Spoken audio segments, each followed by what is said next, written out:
Hi, everyone. This is Boyd Brody, General Manager at Key Cooperative, and this is your Key News in 2 for October of 2021.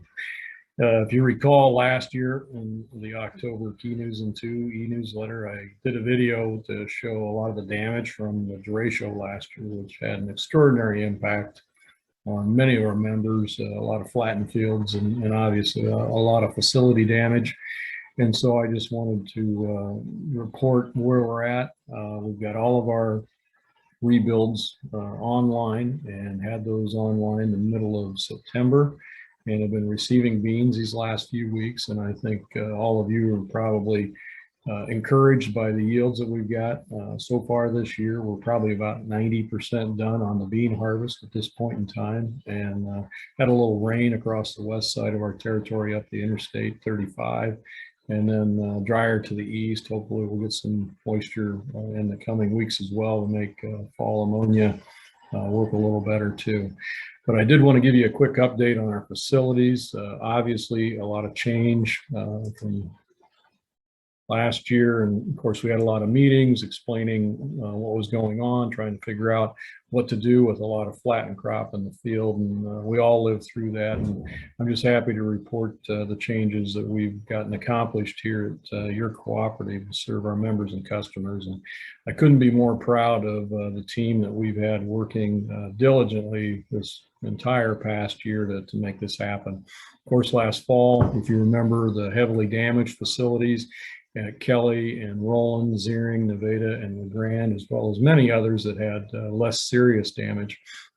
But these facilities were extremely impacted, did a lot of work to safely get them ready for fall and take in member grain last year, and everybody did a great job of that, and especially to do it really safely. But we were able to rebuild some of these facilities this past year and worked with a lot of contractors that have been good partners, worked through a lot of issues with supplies and labor issues throughout the year. As many of you well know, it's been a really difficult year with the pandemic and then just the overall economy as we're trying to figure out how to get everybody back to work. So our Kelly facility, heavily damaged, lost a lot of the old bins. We're able to revitalize this facility, I think, do a really nice job for our members. Had to do some roof repair, some work on our agronomy facility over here and the diking. Also the corn flat, did some work on that. Put new electrical through this entire facility, brought in a new entrance and new MMC buildings to control this entire facility and do it much better and more efficiently. Put in a 60-foot tank and a cone bottom tank, a 78-foot tank, added that, and then put in another leg tower. We lost one leg tower, and then we did put an additional 15K leg in. So we're able to, we've got 2 pits now that receive at 15,000 bushels each, and are able to distribute that to any of the storage bins or the flat. So we're really excited for the additional service and speed this brings our members in Kelly. At S14 in Roland, over here we lost these 2 96-foot chief bins and replaced those with chief bins because of those proprietary foundations, and had to do some conveyor work as well. Had all that done through the winter and early spring and have that operational for this fall. At our Nevada facility, certainly lost a couple of bins here south of the elevator, all the conveyance, some leg towers, and of course have been over here and did repair on this one and a roof on this one, re-roofed this entire grain flat, and then put in new pits. So we've got 2 new pits here, and we put 2 25,000 bushel an hour legs in between the house and the annex, and kept the existing 25K leg that was here. Now all 3 of these legs are also able to load rail for us. So that is our ultimate plan, is to upgrade our rail loading capacity here at Nevada and be able to run all these legs for receiving member and customer grain, and then also for loading out rail to create better markets for our members. This is our LeGrand facility. As you remember the picture, all these 90-foot bins were all flattened.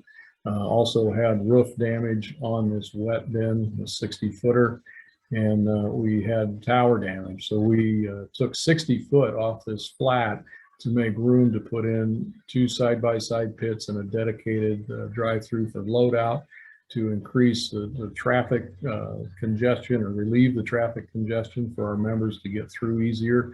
And I know that's been a huge benefit this fall. Put in a larger dryer at this facility and then multiple conveyors so that we can receive at full capacity through these pits to all these bins, and just did a lot of replumbing so these facilities are extremely fast to bring grain in out of the field. Our Zeering facility, of course, in town, that was entirely demolished, only left one overhead bin standing. And we were able to add another bin to run last fall. And then, of course, went out and started on this greenfield facility, 25 acres, a mile out of town, on the edge of town, a mile from our existing facility.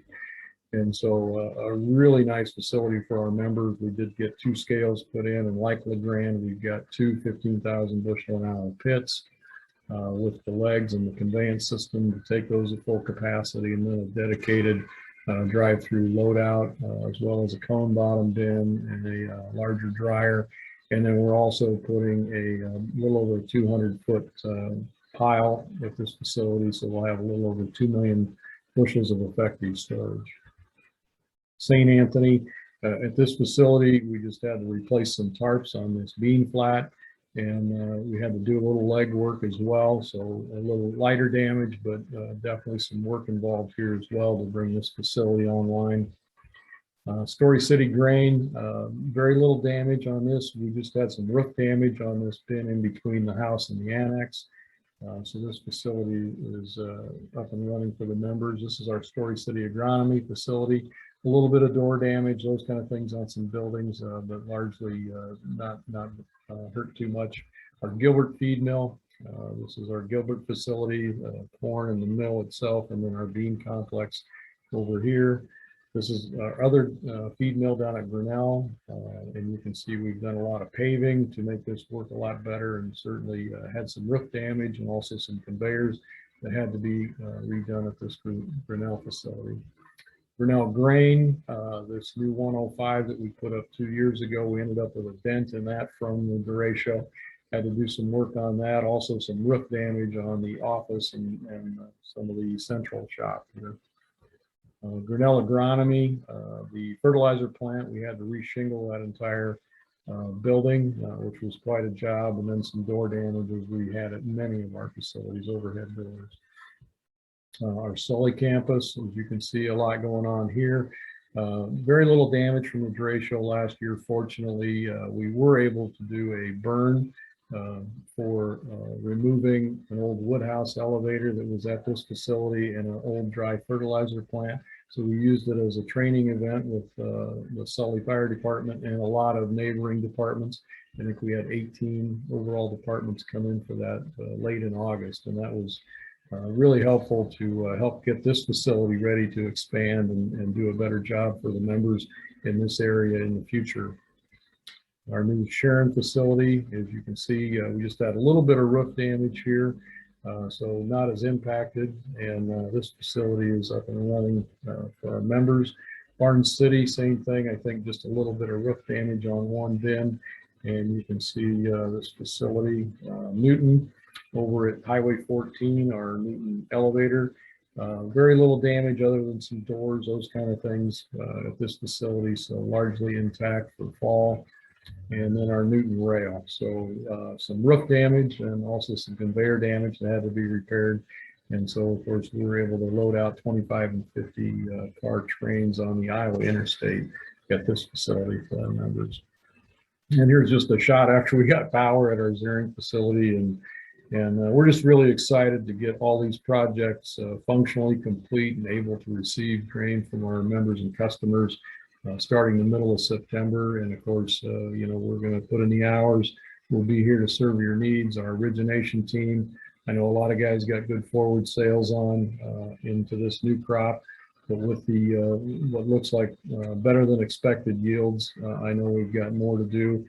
So don't hesitate to call the origination merchandising team to help you with those efforts, and certainly operationally, a wonderful group of employees working hard to serve your needs, and we're going to keep the lights on for you.